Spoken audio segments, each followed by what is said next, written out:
I'm Billy. I'm an alcoholic. My home group's a primary purpose group in Palm Beach Gardens, Florida. We meet 7 a.m., 7 days a week. 5 days are literature-based. Please come by. It's really good to be here. I want to say it's really good to see my friend Roy. Roy was sponsored by my friend Tom I for a long time. This is the first international convention I'm at that Tom's not at. Now, knowing Roy as well as I do, on one hand, I'm saying, wow, Roy's ego must really be in check. He's actually using a scooter. That is a lot of progress for Roy. However, because I know Roy very well and how he likes to behave on the golf course, I wonder if he's using it to entice people to play him for money, thinking that his golf game may not be as good. But I will warn you, Roy will take your money on the golf course. It's really good to be here.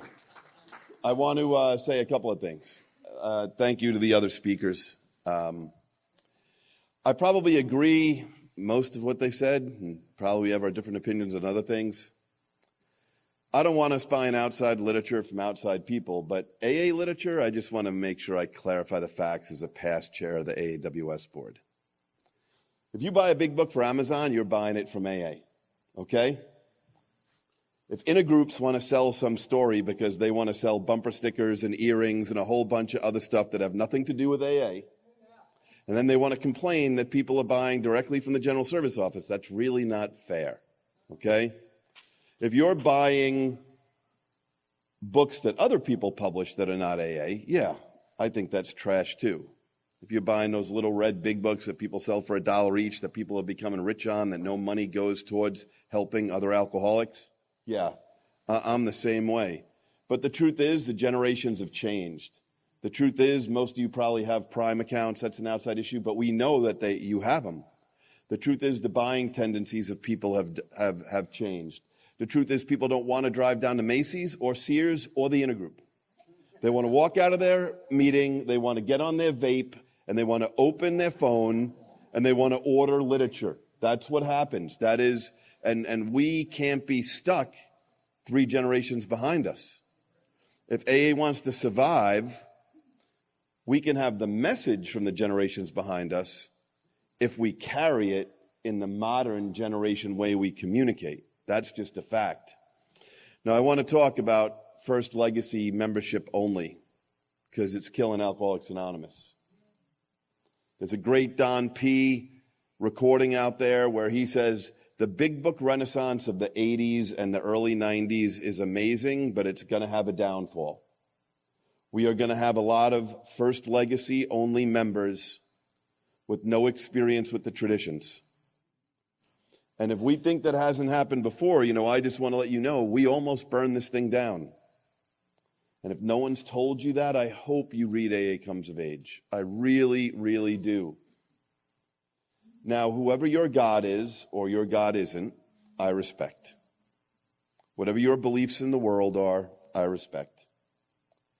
But I think most of us, depending on who our God is or God isn't, can agree that human beings in the world have been around a long time. A very long time. And leading up to when that book was published in April of 1939 was a long time. Think of that. From whenever you or your God or however you believes the world started, until April of 1939 when we published that great book, is a very long time. And in a short amount of time, like 7 years, we almost burned this down. The big book is our success story. AA Comes of Age is our story of how we almost burnt AA down, and how we're not going to let that happen in the future. That's what AA Comes of Age is. Think about that. I believe that the steps are entirely, unbelievably powerful. But unfortunately, we're alcoholic. Unfortunately, the steps without the traditions are not powerful enough for alcoholics. By 1942, 43, 44, alcoholics, power, money, prestige, steps without traditions almost destroyed this thing. Saying you've been through the traditions without reading AA Comes of Age is like saying you've been through the steps without reading the big book. It just is. It's just a fact. You know, and I want to let you know I brought a little show and tell just to make things a little clear. Because we hear the myth, we need you more than your money. Here's a Time magazine, an original copy, February 19th, 1940. I keep this around. If you go to page 57, it was still legal to have an ad for cognac brandy in magazines. You know, the world wasn't like it is today. You could have ads for cigarettes and brandy and God knows what else, right? And what's right across from the Martell brandy ad? A picture of John D. Rockefeller. And what's there? Last week, one of the best-known teetotalers in the U.S., John D. Rockefeller, had 60 people to dinner. No cocktails were served, for several of Mr. Rockefeller's guests were members of Alcoholics Anonymous. Now, when you think about that, that's like Warren Buffett today deciding to get together with 60 AA members. Like, that's who John D. Rockefeller was at the time. And he didn't say, we need you more than your money. It's probably one of the most dangerous things we say in Alcoholics Anonymous. Now, if you're new and have no money, if you're old and have no money, we don't care. But if you have money, we need it. That's the truth. That's the truth. And that's what John D. Rockefeller said. He said, you people are a bunch of over-entitled, lazy, greedy, good for nothing, taking other people's money. There's my friend is here. I used to go to this meeting. I forget the guy's name, but it was in Red Bank on Friday nights, Sober, Fun, and Promises. And on anniversary night, I used to love this one chairperson used to always say, hey, if you're a parent or a relative or a sibling or a spouse, believe it or not, we don't want your money. I know you're going to find it shocking that whoever you're here to celebrate tonight is always asking you for money, but we don't want your money. Like, it is super important that we're super responsible for ourselves. And somehow or another, that's gone a little out of fashion. And I just want to give some examples about that. I love that. First of all, let me just, a historical accurate fact. Yes, there are publishing documents in AA that say long form and short form. It's bad history, okay? There's no such thing as the long form. It's the original form. It's what was originally written. That's what it is, okay? Somebody decided to put long form on it because they decided to create a short form, okay? No one took a short thing and made it a new long form. They took a long form and decided to make their own interpretation. And the most important part of that is their own members. Not T-H-E-R-E, but T-H-E-I-R. Their own members. That our home groups are supposed to be self-supporting. And it's really hard to talk about Tradition 7 without talking about Warranty 2 in the 12th concept. And I'll read it. Sufficient operating funds plus an ample reserve. That's who we are. Sufficient operating funds plus an ample reserve. Now, if you have people, and I know they sometimes get upset with me when I use dictionary definitions, have at it. Could be your delegate. It's going to be like, don't believe them. But just open up a Webster's dictionary or whatever dictionary you want to use. Ample is a very easy word to define, okay? Large and accommodating or more than enough, okay? So when we say that our reserve fund is 6 months instead of 9 now and we say everything's okay, no. Warranty 2 says sufficient operating funds and an ample reserve. 6 months is not large and accommodating. 6 months is not large, is not more than enough. If the reserve fund is supposed to be 9 to 12 months, yeah, it's no longer ample. And this other thing that seems to be going around, and I love AA history. I just don't want to be part of changing it the last couple of years or the last 20 years. I don't want to be part of that. We're not your typical nonprofit, and we're not a government. Concept 6 is very clear. We have deliberately chosen the corporate rather than the institutional or government model. In other words, deficit spending is not spiritual. In other words, spending more than you take in is not spiritual. And I'll give an example. I'm sure people here have been in the same place I've been. You ever have somebody say to you after a meeting, "Oh, alcoholics, I have a problem, I need to talk to you"? Yeah, it usually is much more involved than that when they say that, all right? You got to give a lot of time to talk to them. And when they say they have a money problem, if you're in a diner, you can usually take out a napkin. You can usually draw a pen down the napkin. They tell you they have a money problem. And you say, "Oh, okay. How much money do you take in a month?" And you write it down the left side. And you say, "Oh, how much money you spend a month?" And you write it down the right side.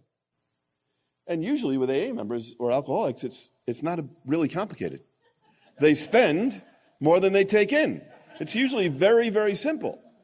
Now, what drives me crazy about AA institutions for service, districts, areas, intergroups, the General Service Board, all of it, is why we are so willing to operate in untreated alcoholism as a group when we would never do that to a person. Somebody says to you in a diner, they're spending more money than they make. You don't say to them, "You know what? Go get another 5th credit card. Just use the cash advances on that to pay off those 4 maxed cards you have. And when that gets close to the limit, get a 6th card before they cut you off." We would never tell somebody that. We'd tell them to live within their means.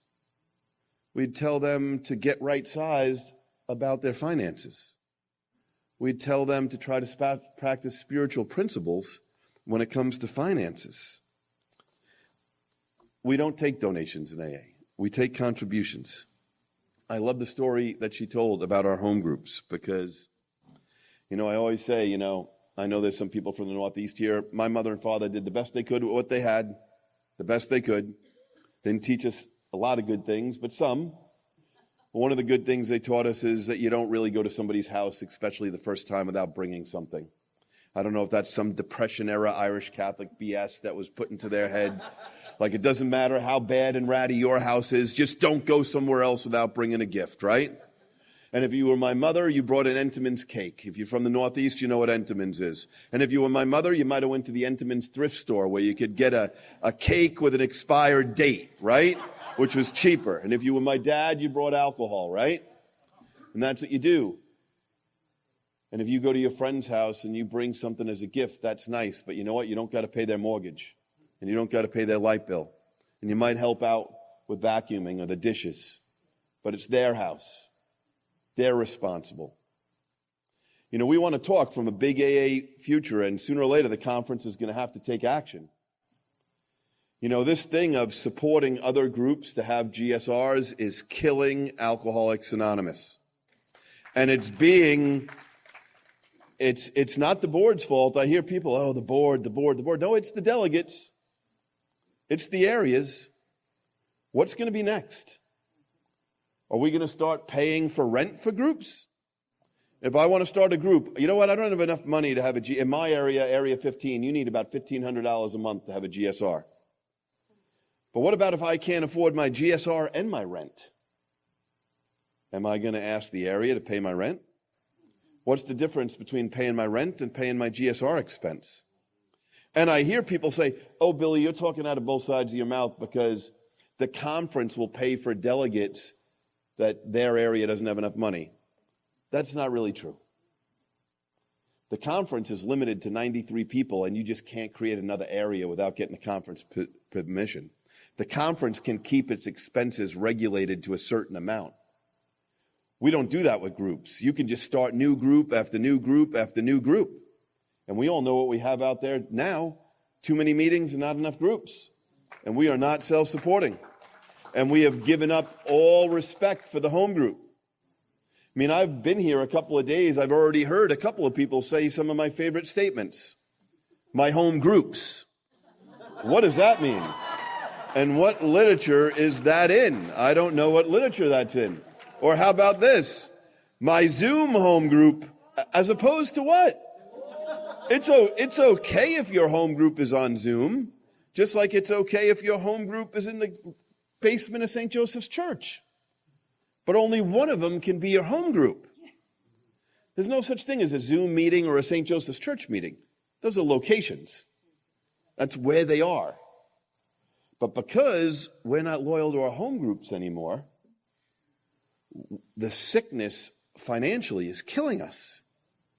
You know, I tell people all the time, if you want to see what's going on with yourself, keep track for 1 month. That's all I ask. That's what I was asked to do a long time ago. 1 month. How many days a week? Write it down. What basket did you put money in? How much? And at the end of that month, total up your total basket money to AA. And then total up how much you gave your home group versus how much you gave other groups. Most AA members that do this exercise, most of the time they give their home groups less money than other groups, or around the same, and it shouldn't be. The majority of your AA money should be going to your home group.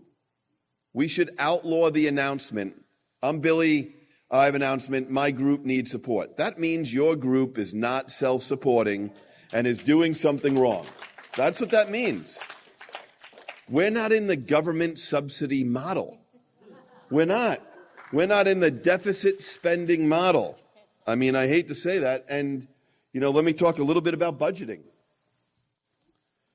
Budget is a realistic estimate of revenue and expenses. AA leaders have created, now I'm a financial professional. And by the way, I know how much money I put in the basket. I know what kind of car I drive.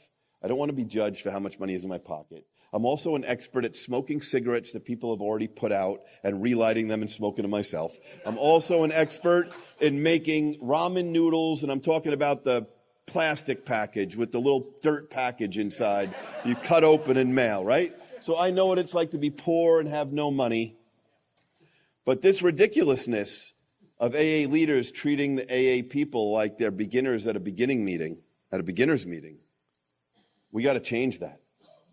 If your area or intergroup or district is adding up your expenses and then making your revenue that number, yeah, you're about as financially irresponsible as is possible in the world.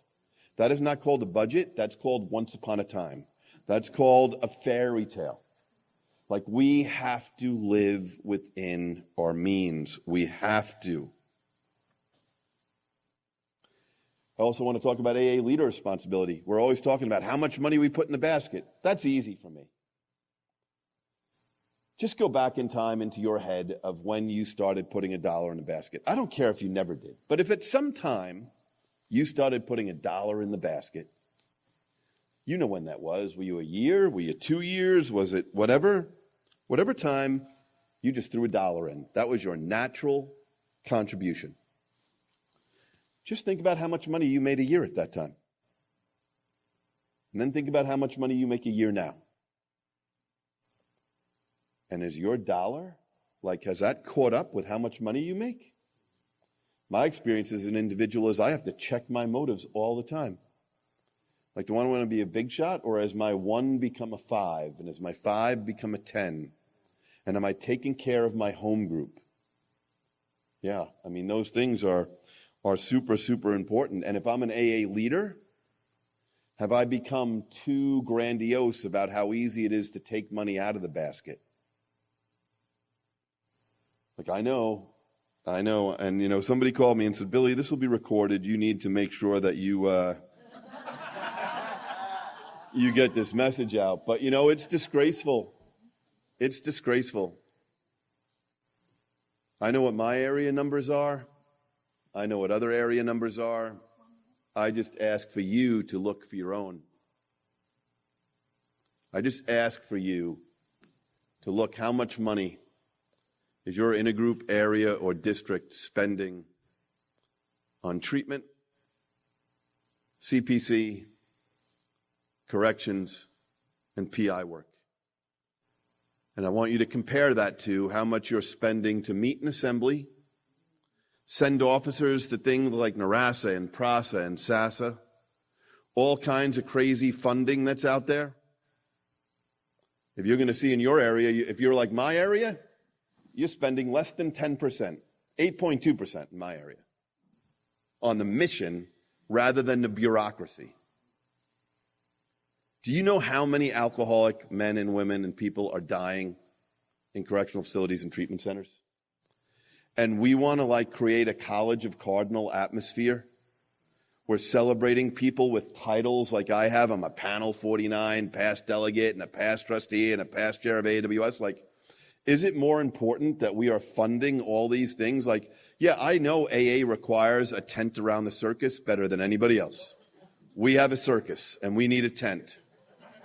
We do. But the majority of our money should be going to saving lives, not making people look important. That's the truth. That is the truth. So, I'm going to end with you by telling you this. I have another Time magazine. I didn't bring it, but I keep it next to this one. Who would have known? Who would have known 1940, a back page article, the richest man in the world meets with 60 people, including a couple of alcoholics. And who would have known that in 1998, the editors of this magazine would get together and they would say, you know what? In 2 years, two things are going to happen. Time magazine is going to be 80 years old, and a new century is going to start. And so they hired 20 of the most experienced, 20 of the smartest history professors in the world.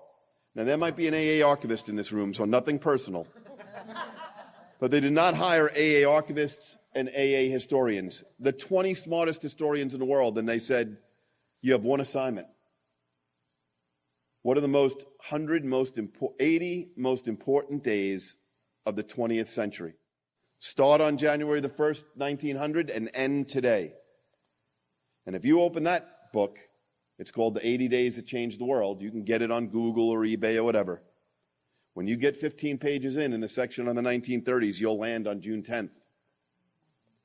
One of the 80 most important days, according to the smartest people in the world, where it says, on this day, a broken stockbroker from New York met a broken surgeon from Akron, and from that meeting led to the birth of Alcoholics Anonymous, which has saved millions of alcoholics.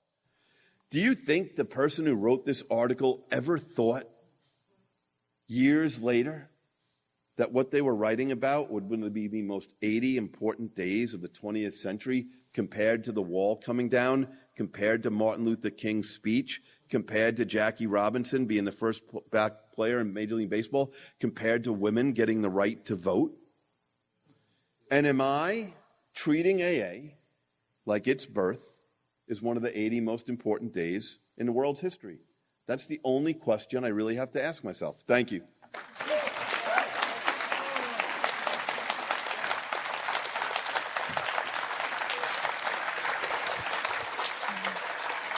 Thank you, Billy. That was great. I want to thank all the speakers for giving a great talk on the seventh tradition.